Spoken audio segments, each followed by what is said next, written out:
It's time for Inside the Patch with your Las Vegas Raiders. Here's Gnarley Charley.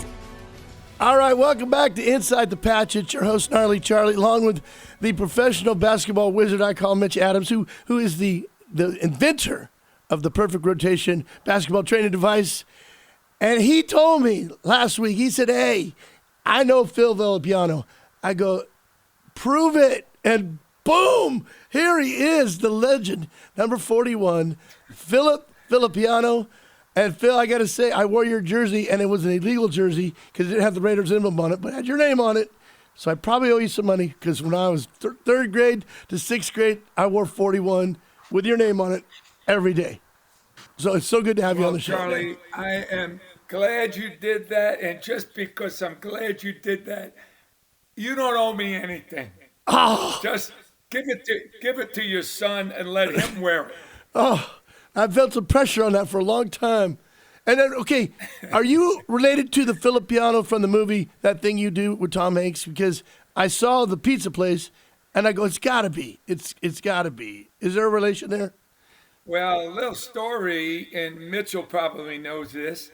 You know, Tom Hanks grew up in Oakland, and he's a huge Raider fan, and we were the right age where he picked me as his favorite Raider, who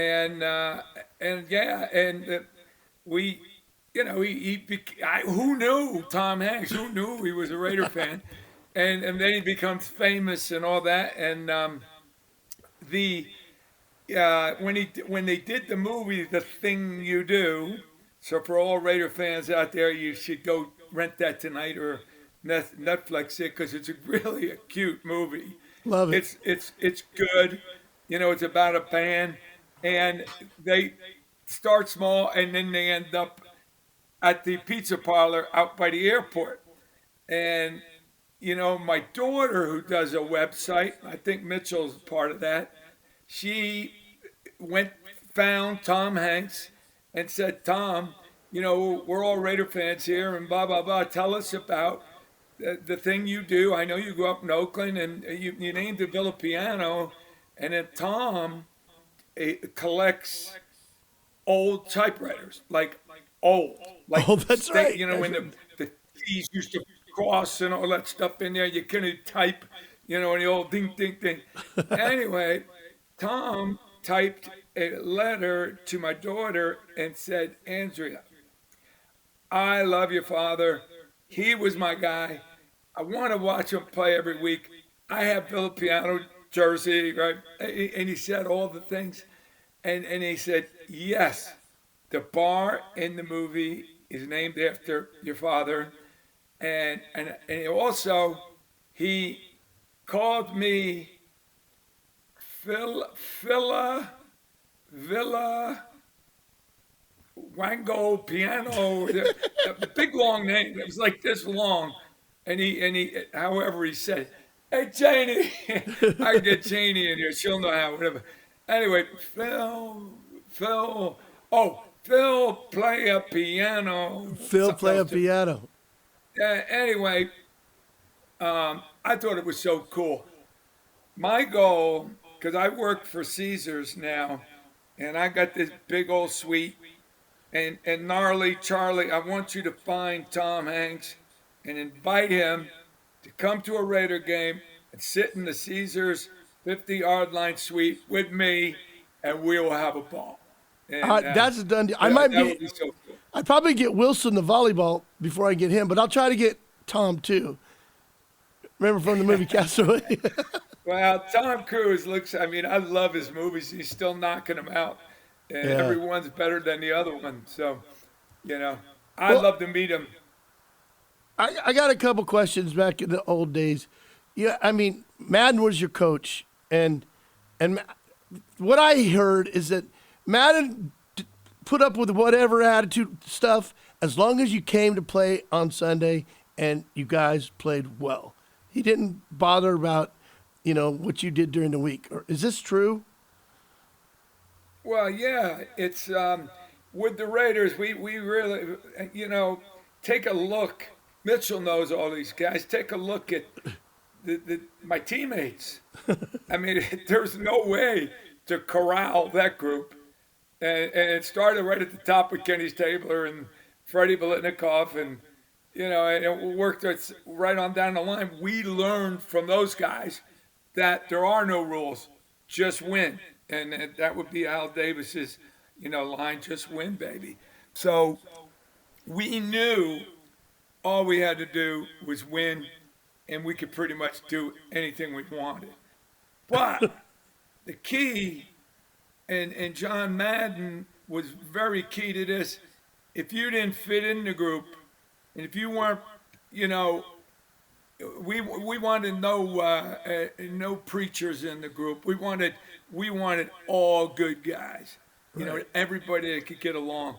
And between Ron Welf and John and Al, every time they brought somebody in, they fit right in. Matter of fact, I'll never forget the day Otis Sistrunk, we're up in Santa Rosa, and we're all out on the field and sweating, and the door opened, and in comes this guy. It looked like he's got one of Mitchell's basketballs in his stomach, and he's got the bald head, and he just struts out there. And I remember Hendricks looking at me and goes, "What's that?" Well, that ended up being Otis Sistrunk, one of the nicest, toughest, nastiest, beautifulest guys anybody would ever want to know. And that's the way it was. How about the day I'm playing and Bubba Smith, we trade for Bubba Smith, and now he comes in, and Bubba, a really good guy, and he could have got along really good with us, except he's injured, and he couldn't play. He did, back in that would have been 73 or something. You get a knee, no telling what the doctor's going to do in there, if he's going to make it right or make it wrong, And Bubba comes to us, and he just can't play. And I told that to Al. I said, "Al, they're killing me because they just keep running left side. I mean, I like the action, but I told Al we need a new defensive end." And he says, "You don't say a word." But that off season, in comes John Matusak. How about that? We lose a 6'9" guy for a 6'10" guy that's even bigger, and he was perfect. And he came in with a long list of outrageous things he's done over his first few years in the league, and he's just a whack job. But he fit right in, and Al rents him a house about 5 down from me out in San Ramon, and said, "Okay, you wanted him, you got him." So that means I had to drive with the twos every day. Take care of him. It was nuts. But we played good football together. We made a lot of tackles and had a lot of fun. Did he almost miss the Super Bowl? What you said, Gnarly, is very true, but that's easier said than done. It's very difficult to win week in and week out the way we did. And, I don't know how we all got old maybe at one time. I mean, I think Al traded like 10 of us in one day. And, that's Kenny and Ghost and Tate and Steinfeld. All 4 of those guys go to the Oilers. Otis goes to Pittsburgh. The Eagles. I go to Buffalo. David Hum goes to Buffalo. It was nuts. All in one day. And I'm probably leaving out some guys, Dave Casper. And then they come back and they go and win the Super Bowl. So, it was, we had a crazy team, but we were doing the right things. I look at this Raider team right now with all that talent. They probably had twice as much talent as we had when we could win, but there's something missing in their heads. Right. And I don't know what to say about it. I can't take another, last second drive, fumble, the guy picks it up and runs in. Everything that could have gone wrong has gone wrong this year. And that is in your head. It really is. When you're going good, you're just killing people, and you're laughing at them. These guys, I think they're afraid. You didn't even ask me that question, but it's on No, my. no, no, it's good. What happened to Derek last night? I feel terrible, but it's pro football, and Right. guess what? Pro football means you're professional. You get paid, do your job, win. Right. Drives me crazy when I'm watching. Hey, But I'll Phil. be there on Sunday. I'm going to be there because we're going to beat the 49ers with a rookie or whoever he is. I don't care who he is. Deadman. Hey, Phil. Yes, Mitchell. Can you tell the story about when you got traded to Buffalo for Chandler? Oh, yeah. Hey, Gnarley Charley. What a name. Hey, yeah, so we're playing golf one day. It's probably a Wednesday, Thursday off season, and I think we got 4 foursomes out that day. What we would do is go over to Alameda, work out in the morning, and we go play golf. And we're coming in, and we're playing over in Alameda, and the pro is standing outside. I'll never forget. It was like a porch. He's standing on the porch, and he's like, "What? Why?" And he's just like, "Do you know what's going on?"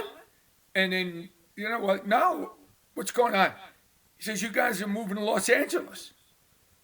And we're like, and I'm standing right next to Gene Upshur. I said, "Uppy, what?" He goes, "Al Davis is on television right now. It's a press conference. He's saying you're moving."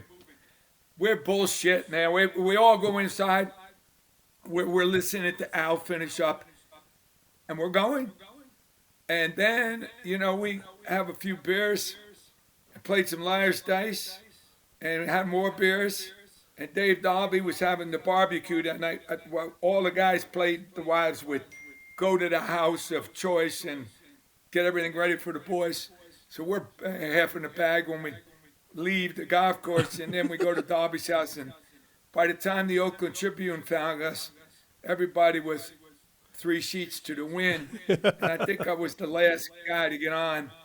And I love Oakland, and I love the people in Oakland, and that was my town. And the team, every one of us loved the town, and all the people in Oakland, all the business owners, and it was just a great place to play. So I guess when I got on, by the time I got on, I said I went overboard, and I think I said something like, "Al is in this for the money. No way you should leave this town. He's greedy." I don't know what I said, but whatever I said, the headlines the next day is Villapiano won't go. So I remember when the paper came out, my wife Patty said, "You're gone." And I never thought about it. So we had 4 years to go. So we play for the next 4 years. I'm back in New Jersey, and I'm working at, back in our day, if you were smart, you probably had an off-season job, learned something, So I made a mistake because I actually liked my off-season job. I should have stayed and become a coach. I would have made a lot more money. But I did like my shipping job. And so I'm back in Jersey. I take the kids to church. I come home. It's about 9 o'clock in the morning. And Patty is, "Okay, Al, here he is." And she goes, "It's Al." I said, 6 o'clock in the morning now. What's he doing? "Hey, Al, what's up?"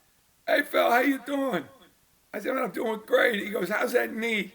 I said, "I'll forget about the knee. That was 4 years ago. What are you talking about? I'm ready." And they moved me into the middle, and I was just getting the feel. It's hard to go from the outside to the inside, but it was all was working out. And he goes, "Well, let me ask you a question." And I go, "What?" He goes, "You played in a Pro Bowl game with Bobby Chandler from Buffalo. What do you think of him?" And he goes, "We lost Freddie."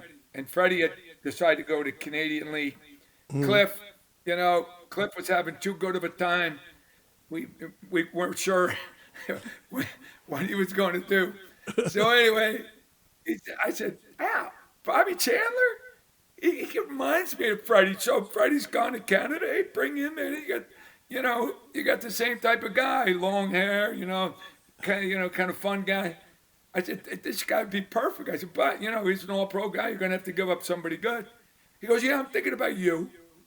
And I said, me? He goes, well, you don't want to go to L.A., do you? So Villapiano won't go. He made sure I didn't go. So anyway, I said, Al, I started like, no, you can't do this to me. I'm a Raider, can't do it. And then if you knew Al Davis, you can't argue with him. There's no argument. And then I said, Al, am I gone? He goes, you're gone. And then he goes, Chuck Knox will be calling you in 5 minutes. I hung up the phone. Chuck calls me, Billy, I got a spot for you, man. There's an airplane ticket at the airport. Get up here tomorrow. So that was a Sunday. Monday, I fly up to Buffalo. Chuck Knox, I walk in his office, and it couldn't have been nicer. And everybody has to live in Buffalo for at least a year of their life to experience what it's like in Siberia. It is nasty. Like, I see those pictures from last Sunday. What that town went, oh, God. It's very nasty up there, but a lot of Italian people. I fit right in. I'm the oldest guy on the team. Chuck Knox also brings in about 8 other all-pro guys that were in their 10th years and stuff. So we put in a big nucleus of older guys, and they had so many number 1 picks up there, great athletes. This is what I'm saying about the Raiders right now. See, getting me back to the Raiders. They just didn't know how to win. They didn't know how to think to win. Isaiah Robertson, Conrad Dobler, Sherman White, Ron Jesse, Roosevelt Leaks, and me, and a couple others. We all been in the Pro Bowl. We all knew how to win. We all came from winning franchises. And it was so easy to take a Jerry Butler, who was the fastest guy I ever saw, and Joey Cribbs, who was a number one pick that year. And everybody else they were all such good players. They just didn't know it. They didn't know how to win. Well, I saw a picture. I remember sitting in the summer, Gnarly. I'm sitting in the summer at a bar after practice. We also instituted you must drink every day. That was part of the new Buffalo Bills. We were in Niagara University. We went to this place. And I'm sitting here talking to Reggie McKenzie, who was the last real Buffalo Bill from the O.J. time, Yeah. So Reggie he said, Reggie, why can't you guys win? And he looked at me like I had 3 heads or something. He goes, what do you mean? I said, Reggie, the talent here is so good. You're twice as good as the Raiders. And he goes, are you sure? I said, and I said, Connie, what do you think? And we all the older guys said, yeah, we could be a good team. From that moment on, now Reggie was a great leader. He started, and we all started, and we got it rolling. The Bills had lost to Miami 10 years in a row. That's 20 straight games. And we opened up with the Bills. We beat the out of them. And we won our first 5 games in a row. Then we lost to Atlanta.